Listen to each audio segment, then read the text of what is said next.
Traders diary में स्वागत है आपका। नमस्कार, मैं हूं आपके साथ आशीष चतुर्वेदी और मैं हूं अरमान नाहर। चलिए शुरुआत करते हैं विदेशी बाजारों के संकेतों के साथ। तो लगातार गिरावट आपको यूएस के बाजारों में देखने को मिल रही है। जिस प्रकार से ब्याज दरें बढ़ने का खतरा है वो फिलहाल जो है बाजार पर हो रहा है हावी, जिसके चलते अगर आप देखें तो कल यूएस के मार्केट्स में क्लोजिंग गिरावट के साथ ही देखने को मिली है। और इनफैक्ट इंट्राडे चार्ट अगर आप डाउ और नास्डैक का देखेंगे तो आपको समझ में आएगा कि डे लोज के बेहद करीब ही गिरावट और ऊपरी तरफ से दबाव देखने को मिला है। करीब 1% का कट रहा डाउ जोन्स में। वहीं नास्डैक की बात की जाए तो लगातार गिरावट का सिलसिला यहाँ पर आपको देखने में मिल रहा है और गिरावट ही यहाँ पर आपको देखने को मिली है। एसजीएक्स निफ्टी फिलहाल कुछ खास इंडिकेशन नहीं है, रोज की तरह सपाट कर रहा है ट्रेड, लेकिन है लाल निशान में 25 अंकों की गिरावट है और 17,375 का स्तर आपको एसजीएक्स निफ्टी पर नजर आएगा। कल के सत्र में भी देखें तो भारतीय बाजारों में काफ़ी ज़्यादा उठापटक आपको देखने को मिली है और ऐसे में वीकली एक्सपायरी के एक दिन पहले आज कैसा होगा ट्रेड ये समझना भी है बहुत ज़रूरी। लेकिन स्टॉक स्पेसिफिक एक्शन भरपूर है और दोनों तरफ के ट्रेडिंग आइडियाज़ हम आपको शो में देते आ रहे हैं, जहां पर आपको रखना चाहिए फोकस। तो जो 20 स्टॉक्स हैं इनकी हमारी फोकस लिस्ट हो गई है तैयार। शुरुआत कर लेते हैं कैश की कैटेगरी के साथ, जहां पर हमें करनी होती है मैंडेटरीली खरीदारी। अरमान बताइए कौन सा स्टॉक चुना आपने? ये कैश की कैटेगरी में मैंने वो स्टॉक लिया जिसका जो पैक देने वाला हूँ उसी पे आपने भी 2 स्टॉक लिए हैं। उसी के हिसाब से एक्चुअली हुआ ये कि इन्होंने 2 पैक लिए, उसके 2 आप ले लिए हैं। उसी के बाद मैंने उस थोट के ऊपर मैंने ये वाला स्टॉक भी लिया है। तो वो है स्टॉक ब्लू स्टार, क्योंकि जैसा कि आपने कहा कि आईएमडी की जो आती दिखी कि 1901 के बाद से आप देखेंगे कि इतनी ज्यादा जो है लंबी गर्मी जो है उसके बाद की कितनी खतरनाक गर्मी आती हुई दिखी है फरवरी मंथ में। उसी के साथ साथ अगर आप देखेंगे मार्च में भी, मार्च और आगे के समय का भी लिए भी वो यही बोल रहे हैं कि ये वाली जो गर्मी है वो भी जो है कहीं ज्यादा जो है गर्मी आएगी। उसी के लिए मैंने स्टॉक चुना है ब्लू स्टार और इसके लिए आपको टारगेट रखना होगा 1485 का और स्टॉप लॉस रखेंगे 1426 का, क्योंकि ये जो गर्मी आई है और आने वाले समय में जितनी तेज गर्मी आ सकती है उसके चलते आपको यहाँ पर फोकस रखना होगा। फोकस यहाँ पर करने के चलना होगा क्योंकि गर्मी बढ़ती जा रही है और सीधा फ़ायदा कूलिंग प्रोडक्ट्स वाली कंपनीज को होगा। तो ब्लू स्टार है फोकस लिस्ट में। और जैसे कि अरमान आपने मेरा सस्पेंस खत्म कर दिया तो लोगों को समझ में आ गया होगा कि ब्लू स्टार आपने चुन लिया है, तो अगले 2 स्टॉक कौन से होंगे मेरी लिस्ट में। तो सस्पेंस तो खत्म हो चुका है। मैं फॉर्मेलिटी के लिए आपको स्टॉक का नाम बता देता हूं। जो कैश की कैटेगरी वाला स्टॉक मैंने चुना है वो है सिम्फनी, जहां पर आपको रखनी है नज़र, क्योंकि कूलिंग प्रोडक्ट्स में देखें तो खासतौर पर नॉर्थ इंडिया में कूलर्स का चलन काफ़ी ज़्यादा और सिम्फनी कूलर के मार्केट में कई सालों से 50% से अधिक का जो है मार्केट शेयर होल्ड करके चलती है। खास बात यह कि कंपनी जो है खुद मैन्युफैक्चरिंग इसकी नहीं करती है, सिर्फ असेंबली करके मार्केटिंग करके जो है यहाँ पर कंपनी ब्रांडिंग करती है। तो सिम्फनी एक अच्छे ब्रेकआउट पॉइंट पर है, यहाँ पर आपको खरीदनी चाहिए 1210 रुपये के लक्ष्य के लिए और 1160 रुपये का आपको लगाकर चलना होगा स्टॉप लॉस। और जैसे कि अरमान भी आपको बता रहे थे कि गर्मी रिकॉर्ड तोड़ रही है, आगे जाकर भी आईएमडी का फोरकास्ट है कि गर्मी बढ़ेगी तो कूलिंग प्रोडक्ट्स की बिक्री। अच्छा, खास बात ये भी होती है इनमें, खासतौर पर सिम्फनी में आप देखिए कि जितने पूरे साल में बिक्री होती है ना उसकी मैक्सिमम बिक्री 50% से ज़्यादा बिक्री आपको सिर्फ गर्मियों के महीने पर देखने को मिलती है। तो यहाँ पर फ़ायदा ज़रूर होगा। और इसी तर्क के ऊपर फ्यूचर्स की कैटेगरी की ओर बढ़ते हैं और चुन लिया है स्टॉक वोल्टास, जहाँ पर आपको रखना है फोकस। देखिए इसको थोड़े दिन पहले भी मैंने अपनी लिस्ट में शामिल किया था, तब काफ़ी बड़ा लागत था, कोई इसके ऊपर खरीदारी की राय नहीं दे रहा था क्योंकि नतीजे काफ़ी तिमाहियों से कमज़ोर आ रहे हैं और लोग तर्क भी दे रहे हैं। मैं भी सहमत हूँ इससे कि मार्केट शेयर धीरे धीरे कम हो रहा है, लेकिन आपको ये भी फोकस करके चलना होगा कि भारत में कूलिंग प्रोडक्ट्स का खासतौर पर देखें तो एसी का बाज़ार अभी फ़िलहाल बहुत ही इनिशियल स्टेज पर है। हमें ऐसा लगता है कि एसी बहुत कॉमन चीज़ है, लेकिन अभी भी भारत में जो विकसित देश हैं इनकी तुलना में पेनिट्रेशन लगभग ना के ही बराबर समझ लीजिए। जहां पर चाइना में 90% का, यूएस में 90-95% का जो है एसी का पेनिट्रेशन है और भारत में भी देखें तो अधिकतर जो एरिया आता है वो गर्मी वाला आता है। तो यहाँ पर वोल्टास के लिए आगे जाकर अपॉर्चुनिटी काफ़ी बढ़िया है, तो फोकस करके चलेंगे। मार्केट शेयर थोड़ा सा गिर रहा है लेकिन हो सकता है कि करे, लेकिन वोल्टास बहुत स्ट्रॉन्ग नाम है, बड़ा ब्रांड है एसी और कूलिंग प्रोडक्ट्स में, तो फोकस करके चलेंगे 915 रुपये के लक्ष्य के लिए और 890 रुपये का आप लगाइए स्टॉप लॉस। देखिए आशीष, अभी आप घूमने गए थे तो क्या आपने भी, आप फेब के मंथ में गए थे तो आपको भी एहसास हुआ कि आप इतनी भीषण गर्मी में जा रहे हैं जो इतने सालों के बाद होने वाली है फेब मंथ में? नहीं, ये तो नहीं सोचा था, लेकिन एहसास अभी ऐसा लग रहा है कि धीरे धीरे गर्मी बढ़ रही है। वैसे मुंबई का मौसम तो ऐसा है अरमान की जहाँ पर आपको 12 महीने गर्मी मिलेगी, कुछ नहीं मिलने वाला है, बस 1-2 हफ्ते ठंडी के मिलते हैं। लेकिन हाँ, नॉर्थ में जिस प्रकार से लगातार गर्मी बढ़ती जा रही है बिल्कुल इन स्टॉक्स पर नज़र रखेंगे। देखिए बिल्कुल, अब फ्यूचर्स में कर लेते हैं बात। तो अगर मैंने जो स्टॉक लिया है वो है REC, क्योंकि अगर आप देखेंगे ओवरऑल बिजनेस आउटलुक तो आपको ठीक ठाक दिख ही रहा है, चार्ट के हिसाब से भी बढ़िया दिख रहा है, और ये जो कंपनी है इसका डिविडेंड यील्ड 10% का है, तो उस हिसाब से कंपैरेटिवली यहाँ पर बढ़िया कन्विक्शन आ रहा है। तो आप टारगेट रखेंगे 116 का और स्टॉप लॉस रखेंगे 111.5 का। ऑप्शंस में जो मैंने स्टॉक लिया है वो है BEL। अगर आपने देखा होगा इनके लगातार MOU की खबरें आती है, जो एरो स्पेस जो प्रोग्राम चला था उसके बाद से आप देख रहे हैं लगातार यहाँ पर MOUs की खबरें आती हुई जा रही है, और लगातार इस हिसाब से कि अगर आप पिछले से 15 दिन का अगर आप सिर्फ सर्कुलर्स उठा के देखेंगे तो 15 दिन में इन्होंने कम से कम 7 से 8 जो है MOU करते हुए दिखे हैं, और उस हिसाब से वैल्यूएशन के हिसाब से भी देखेंगे, ऑर्डर बुक के हिसाब से भी देखेंगे तो काफ़ी कंपेरेटिवली आपको बढ़िया दिख रहा है यहाँ पर। और उसी ओवरऑल अगर आप देखेंगे डेट के हिसाब से भी, वैल्यूएशन के हिसाब से, जो ऑर्डर बुक है, और उसी के साथ साथ ये जो नए MOU लगातार करते जा रहे हैं, हो सकता है यहाँ पर इनको फायदा होता हुआ दिखे। तो BEL का हम कॉल ऑप्शन बाय करेंगे जो 95 पर है, 3.4 के लिए टारगेट रखेंगे 4.5 का और स्टॉप लॉस रखेंगे 3 का। तो फोकस यहाँ पर करके चल सकते हैं। BEL यहाँ पर ऑप्शन के माध्यम से आपको बनानी है रणनीति, और ऑप्शन के माध्यम से स्टॉक मैंने वो चुना है जो अब तक लगातार मेरी लिस्ट में जो है सिर्फ बिकवाली के साइट पर शामिल हुआ है। स्टॉक में आज थोड़ा सा मेरा हृदय परिवर्तन हुआ है। स्टॉक का नाम है बायोकॉन, जहाँ पर आपको रखनी है नज़र। दिखे टेक्निकल स्ट्रक्चर बहुत कमज़ोर है, लेकिन आपको एक चीज़ को और इग्नोर नहीं करना चाहिए कि गिर के भी कितना गिरेगा। काफ़ी ऊंचे लेवल से हम यहाँ पर कंटिन्यूसली बिकवाली की राय दे रहे हैं। स्टॉक आप देखिए लुढ़क कर 230 के करीब आ गया है, 300 साढ़े 300 के स्तर पर था, तब से यहाँ पर कंटिन्यूस एक तरफा बिकवाली की राय हमारी तरफ से यहाँ पर आ रही है। फिलहाल अगर आप देखें तो एक बाउंस देखने को मिल सकता है, और ऑप्शन के माध्यम से यहाँ पर इसके लिए रिकमेंड कर रहे हैं क्योंकि लंबी अवधि के लिए कन्विक्शन नहीं है, लेकिन इंट्राडे बाउंस आ जाए, BTST हो जाए, इसकी पॉसिबिलिटी मुझे नज़र आ रही है। आप क्या कीजिए, 230 रुपये की जो कॉल ऑप्शन है यहाँ पर आपको करनी है खरीदारी, जिसमें आपको 37 से 40 रुपये तक के जो स्तर है वो देखने को मिल सकते हैं। 25 रुपये का आपको लगाना है स्टॉप लॉस, और 2 तर्क हैं। सबसे पहला तर्क मैं अगर आपको बताऊं तो integrated core strategies Asia PTE ने यहाँ पर करीब 81 लाख शेयरों की बड़ी खरीदारी की है, और दूसरी तर्क मेरी तरफ से ये है कि ये स्टॉक काफ़ी ज़्यादा ओवरसोल्ड हो गया है, और ऐसे में किसी न किसी दिन तो यहाँ पर बाउंस देखने को मिलेगा। शॉर्ट मैं श्योरली मानता हूँ यहाँ पर काफ़ी ज़्यादा बने होंगे, तो अगर आज थोड़ा सा भी बाउंस होता है तो हो सकता है कि हल्की सी शॉर्ट कवरिंग का भी सहारा होगा, लेकिन इंट्राडे BTST इससे ज़्यादा इस कॉल ऑप्शन को होल्ड नहीं करना, ये भी आप फोकस में रख के चलेंगे। लेकिन बायोकॉन छोटे से बाउंस के लिए आप खरीदेंगे यहाँ पर कॉल ऑप्शन। तो चलिए अगली हमारी कैटेगरी है टेक्नोपिक। अरमान बताइए।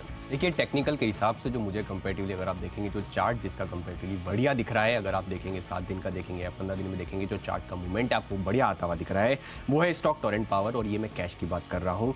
इसमें आपको टारगेट रखना होगा 520 का और स्टॉप लॉस रखेंगे 500 का, और जो मेरी अंडरस्टैंडिंग है हो सकता है कि ये वाला जो तिमाही के अब जो नतीजे आएंगे वो भी कंपेरेटिवली हो सकता है अच्छे आते हुए दिखे। तो चार्ट पे तो बेहतर है ही सही, आने वाला जो आउटलुक है, जो नतीजे आ सकते हैं वो भी बेहतर आ सकते हैं, तो उस हिसाब से आपको टोरेंट पावर खरीदना होगा।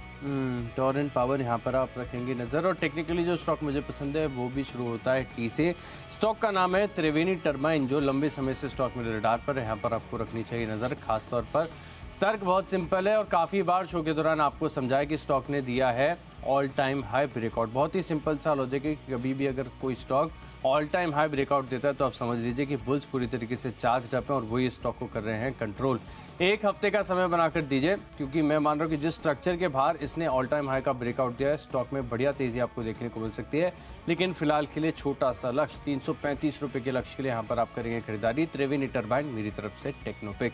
अब बढ़े अगली कैटेगरी की ओर, जो कि है फंडा पिक, और फंडा पिक के लिहाज से वो स्टॉक मैंने चुना है जहाँ पर आपको फिलहाल अगर आप देखें तो मेरा स्ट्राइक रेट काफ़ी बढ़िया। देखिए PNB हाउसिंग, एक तर्क ये है कि वैल्यूएशन काफ़ी बढ़िया है, और फंडा तर्क ये भी कि हाल ही में जो मैनेजमेंट में बदलाव हुआ है वो भी एक बड़ा पॉजिटिव है। लेकिन क्योंकि मेरी प्राइमरी स्क्रीनिंग, चाहे आप फंडा पे के लिए इन्वेस्टिंग देके टेक्नो या कैश, सब टेक्निकल तौर पर होती है, तो यहाँ पर आप देखिए बड़ी बात यह है कि जिस प्रकार से अच्छा राउंडिंग बॉटम फॉर्मेशन देखने को मिला है, और इसके ऊपर स्टॉक निकला, ब्रेकआउट दिया, और जब भी मैंने स्टॉक बताया हर बार यहाँ पर आपको कम से कम 5 से 7% का मूव देखने को मिला है, और फिर से स्टॉक मेरे रडार पर आ रहा है। तो लेकिन लंबी अवधि का नजरिया बनाकर खरीदारी करेंगे। 12 महीने का नहीं, 1 साल का समय देना आपको।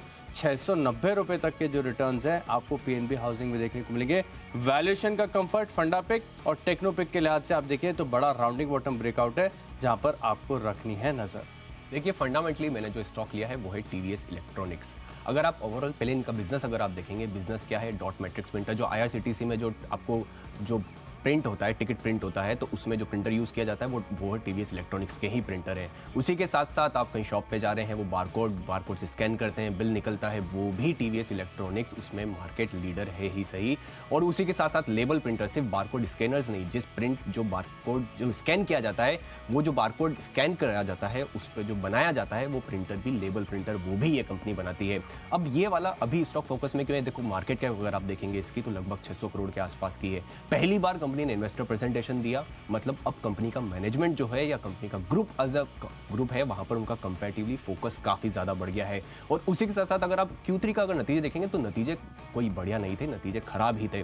पर नतीजे खराब होने का रीजन ये है क्योंकि उन्होंने जो लगातार जो इन्वेस्टमेंट किए हैं, अभी जो नए इनिशिएटिव लिए हैं, बैकवर्ड इंटीग्रेशन करा है, उससे उनकी कॉस्ट ज्यादा आई थी और उससे अब जो है रेगुलरली अब इनको फायदा होता हुआ दिखेगा। और उसी के साथ साथ अगर आप देखेंगे, जो अगर आप सिर्फ में टोटल कंप्यूटर हार्डवेयर या फिर अब मैं पेरिफेरल मार्केट की बात करूं तो लगभग 80,000 करोड़ का मार्केट है। और हम कितना प्रोड्यूस करते हैं एज अ कंट्री, हम कितना प्रोड्यूस कर रहे हैं, जो खुद मैन्युफैक्चर कर रहे हैं वो लगभग 5,000 के आसपास। तो काफ़ी मार्केट साइज काफ़ी बड़ा है। और अगर आप इनका मैनेजमेंट को सुनेंगे, आउटलुक देखेंगे, तो वहाँ पर एक चीज़ समझ में आती है कि अब जो है मैनेजमेंट कई सारे कॉन्ट्रैक्ट्स, छोटे छोटे कॉन्ट्रैक्ट्स, कहीं बाहर के देशों में भी कई सारे कॉन्ट्रैक्ट्स कर रहा है।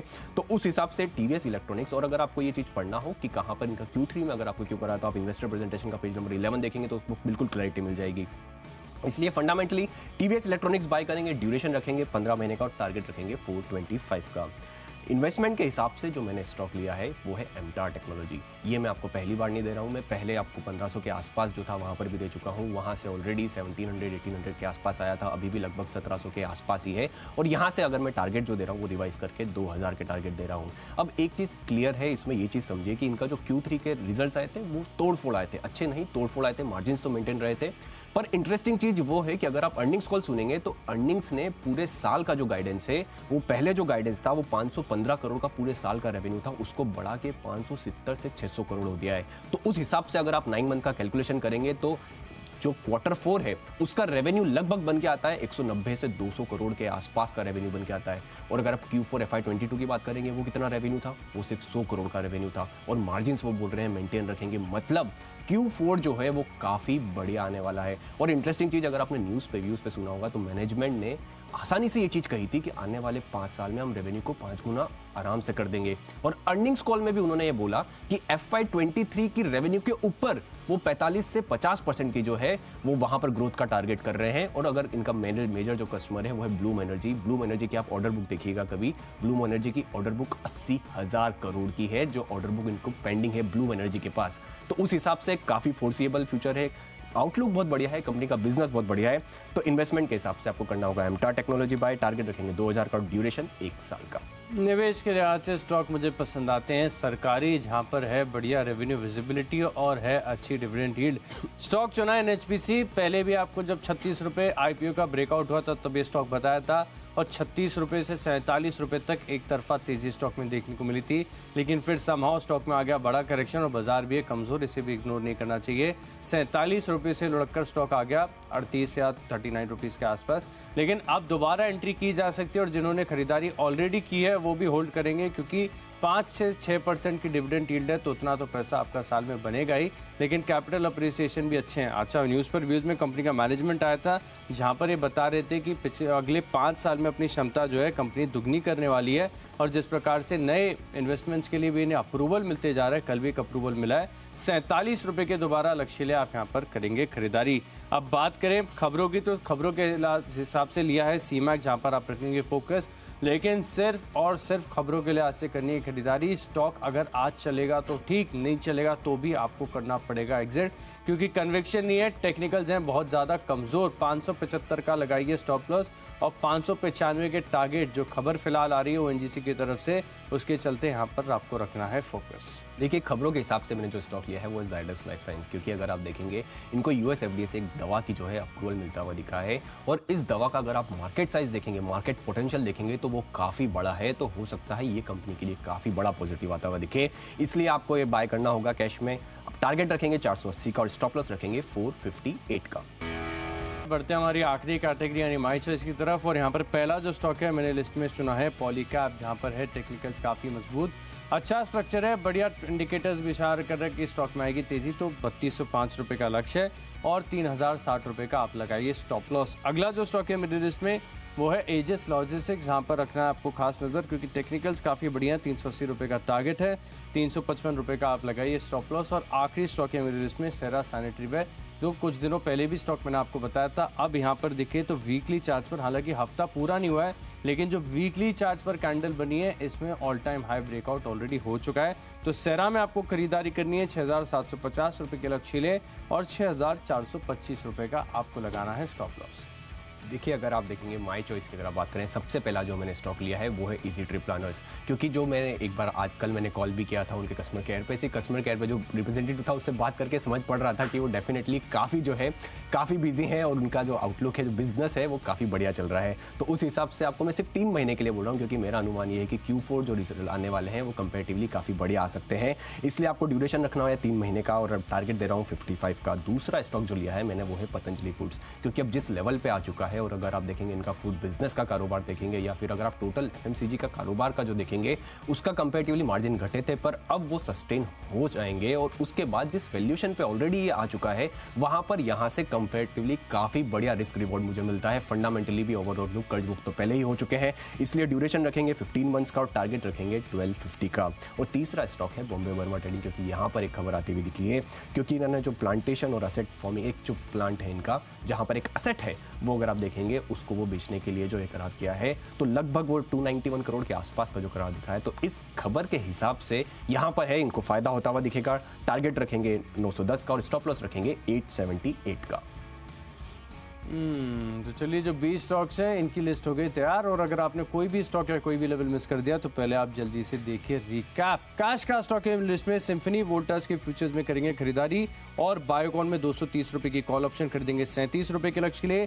Technically all time high breakout देखने को मिला है त्रिवेणी टर्बाइन में और फंडामेंटली अच्छे वैल्यूएशन के साथ पसंद आ रहा है PNB हाउसिंग।